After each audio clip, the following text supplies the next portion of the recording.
Télévision, le direct. Eh bien, nous, on a une icône pour les animaux. Il y a tous les animaux qui sont devant leur écran.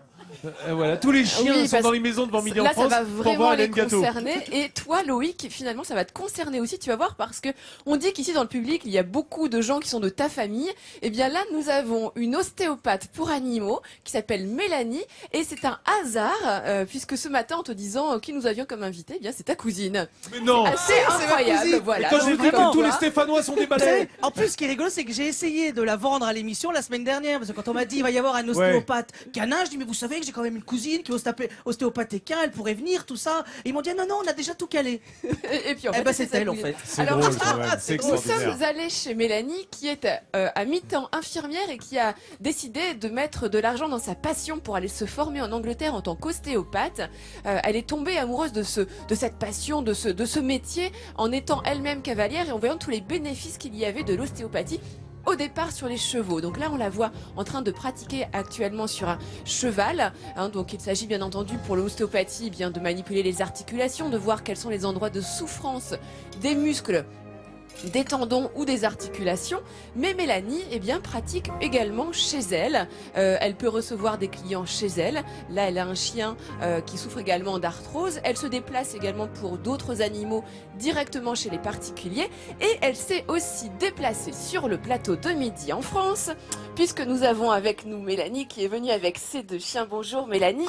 Bonjour Mélanie. Avec Laos et avec Althea. Athéa. Alors, l'idée pour nos téléspectateurs, c'est de pouvoir montrer quels gestes on pourrait pratiquer sur nos animaux. Il fait froid en ce moment, on est un peu crispé. Les animaux aussi, comment peut-on les soulager facilement, Mélanie, sans que ce soit des gestes d'ostéopathie, mais des gestes que nos téléspectateurs pourraient reproduire? Dites-nous tout. Alors, je peux vous montrer des gestes pour soulager les douleurs dorsales. Souvent, les chiens qui ont un petit peu d'arthrose ou qui sont âgés, ils ont mal au dos et du coup, on peut, par des petits massages, leur faciliter la vie le matin au lever ou le soir. Alors, comment masse-t-on un chien? Alors, quand on le masse, il faut commencer par des gestes doux.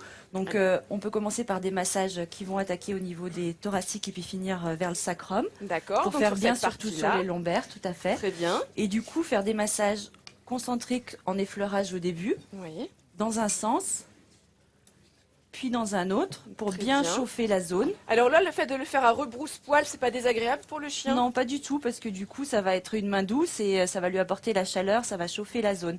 Très bien. Ensuite, puis, après l'effleurage? Après l'effleurage, on peut commencer par des manipulations qui sont des massages qui sont un petit peu plus appuyés, le long du dos, autour des vertèbres, pour bien du coup décontracter la zone. Moi j'ai la hausse qui ne sait pas tellement faire là.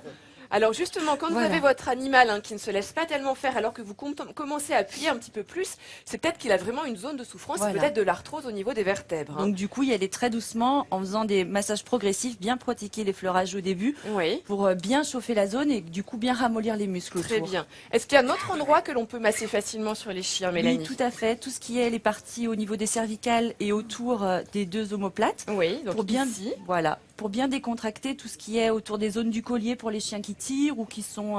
ça c'est fréquent, effectivement. On imagine bien que si on a un chien qui tire sur sa laisse comme ici, eh bien forcément il y a une contracture au niveau des muscles qui peut Mais Hélène, se passer. ça veut dire que dans les courses de ski, par exemple, il y a vraiment des ostéopathes à toutes les étapes dans les Alors en courses. fait, tu sais, généralement, les mushers, les conducteurs de chiens de traîneau, sont assez formés et savent eux-mêmes masser leurs chiens, mais c'est vrai que c'est important. Donc là, on part du cou, autour des vertèbres, pour remonter autour du cou, doucement, en geste concentrique toujours. Et puis pour finir, autour des oreilles, parce qu'il y a beaucoup de muscles autour des oreilles, donc bien délicatement, pour bien détendre toute cette zone qui est vers le crâne. Et les chiens adorent généralement qu'on leur masse à cet endroit-là, ça les détend vraiment beaucoup. Les garçons aussi. Alors justement, Mélanie, est-ce que vous êtes entraînée, dites-nous tout, est-ce que vous êtes un petit peu entraînée sur Loïc, votre cousin?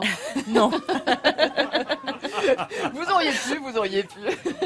Merci en tout cas et j'espère que nos téléspectateurs vont mettre à profit ces techniques importantes de masser son animal en hiver quand ils se contractent musculairement eux-mêmes.